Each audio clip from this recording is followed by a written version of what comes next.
Namaskar, Assalamu alaikum. Good evening. Today the topic I have chosen on the demand of from the audience that the OEE, overall equipment efficiency. This is however limited to the factory employee and somewhere includes to the supply chain. But it is very important for a management to understand how their operation is going on.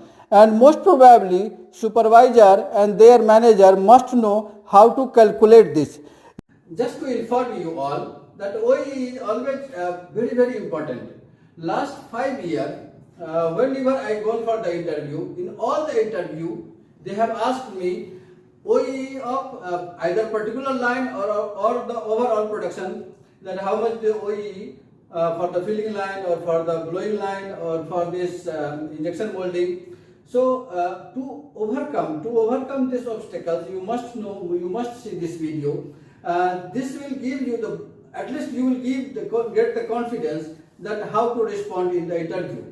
Usually it happens like when we entered into the industry, they are asking to calculate the OE, and similarly the sheet I am exploring here, similar Excel file we receive it, and that file contains 7 sheets. And the system is like that shift wise. They record the production, rejection, as well as downtime and the scheduled time. Similarly, the unplanned downtime. And all the operator or the supervisor understand it very difficult. That's why I have chosen this topic to try to explore the guidelines that you feel it easy and you understand what you are feeling. So this video outlines the guidance governing computation of OEE for any kind of operation or all kind of operation. So the guideline is based on 3 OEE factors. The first one is availability, second one performance, and the third one is quality. These 3 are calculated in the percentage, and then all 3 are multiplied to get the overall equipment efficiency. So that we will say how to calculate this, these 3 factors. So next slide will elaborate this, that how to calculate these 3 factors. So let's see. So before to start the first term, availability, we need to understand some kind of the definition. And the definition, the first one is total scheduled time. So total scheduled time is overall time, and OEE usually calculated on monthly basis, but the data is collected on shift basis. So total time minus weekend and holidays. When you remove this from the total time, you will get the total scheduled time. Next one is planned production time. So planned production time is when total scheduled time and minus total planned downtime. So just to understand what is the total planned downtime. So this includes scheduled maintenance, stoppage due to no order. Important is this. Then meal break, or in the case where the line is continuously like filling line or the similar line, stock take and the training. These are in the category of scheduled downtime. So when planned production time minus planned scheduled time or planned downtime, you will get the planned production time. The next is net operating time. So planned production time minus unplanned downtime. So unplanned downtime, to understand this includes this changeover times. However, there is always some argument that changeover time should be the planned scheduled time, but most of the company now keeping in unplanned downtime. Then setup time, cleaning time, stoppage due to quality issues, stoppage due to material non-availability, and storage. Here the material non-availability and the storage space scarcity comes to the supply chain. So when supply chain will not support, the production will not get the higher overall equipment efficiency, higher efficiency. And one thing that we are living at the production side, that is the downtime. Downtime means unplanned breakdown. If there is a breakdown, in that case we will not get the data, we will not get the higher efficiency, and this is always considered under the unplanned downtime. Then the next is availability.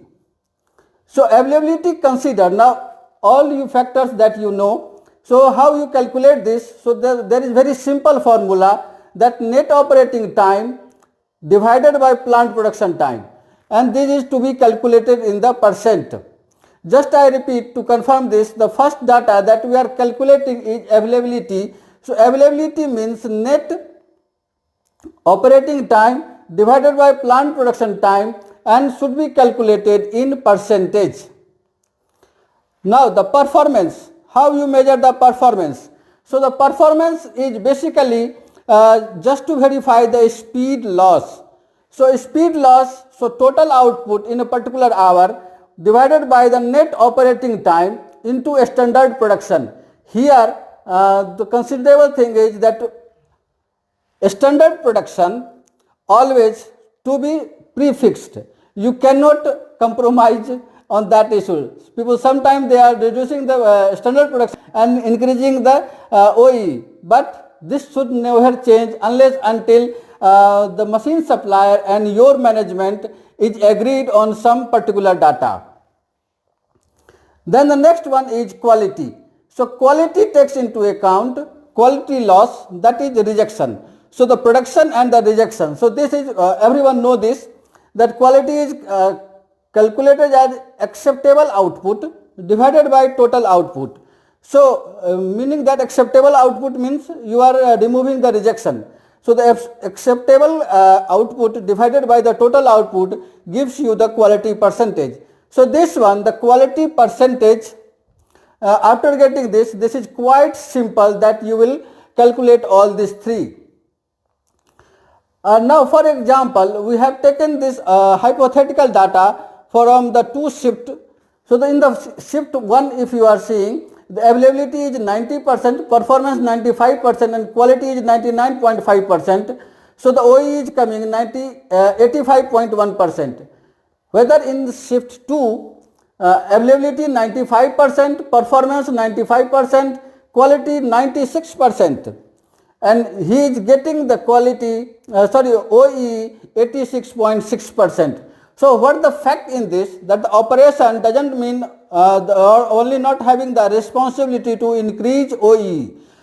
Here we see that in this two shift, that to increase the OE, they have compromised from 99.5% to 96% quality.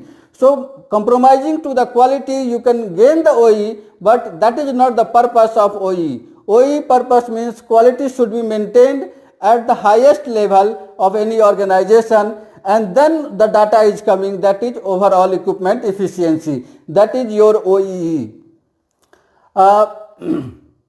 Conclusion is, the OEE is a combination of three numbers, three percentage numbers, were all useful individually and they help to visualize the performance in simple terms, that availability, performance and quality, their percentage to be calculated, to be multiplied to get the OEE.